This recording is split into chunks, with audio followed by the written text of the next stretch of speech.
a new one. It's called A Poem That Is Not About Tomatoes. I want to write a poem about tomatoes in September, clinging stubborn to a vine in the yard of a house that borders a park in my town. The ground there is always damp.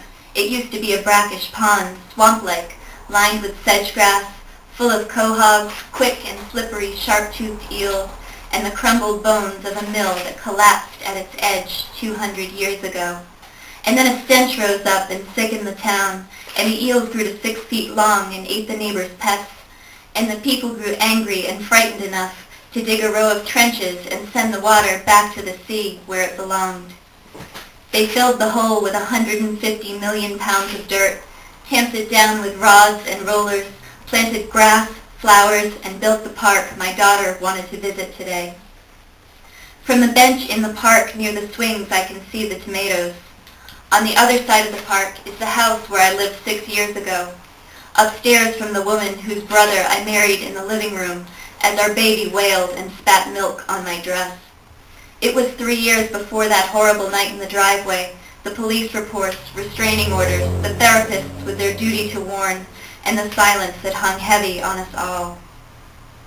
When we were still sisters, she showed me a postcard made from an old painting, where tall masts of sailboats poked out between our roof and the roof of the house next door. We laughed at the boats in our backyard, waterfront property, drank wine by the fireplace, and ate plates of fried dumplings and chicken wings from the Chinese restaurant down the street. I want to write a poem about something other than a failed marriage and the family that I lost, something further away, like tomatoes at the edge of a playground, like someone else's family who won't be snacking on bruschetta this year. They must have been disappointed when the fungus appeared before they could pluck the fruit.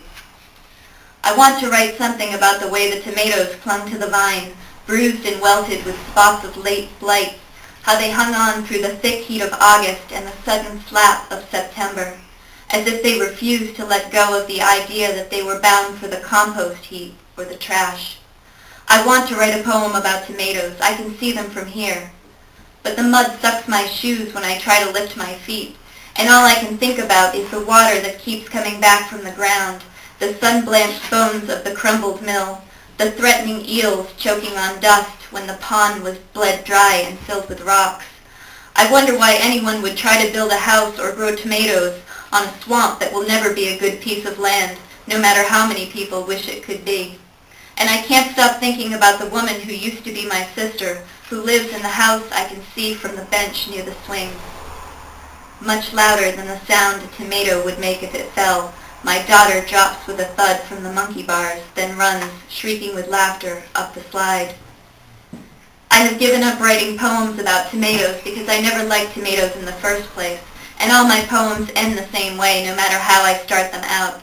I might try to make you think I'm writing about tomatoes or a playground or a park that used to be a swampy pond, but if you read my poems, it won't take long to figure out that I never wanted to write a poem about tomatoes, and that all of my poems are love poems, and that so many loves have gone.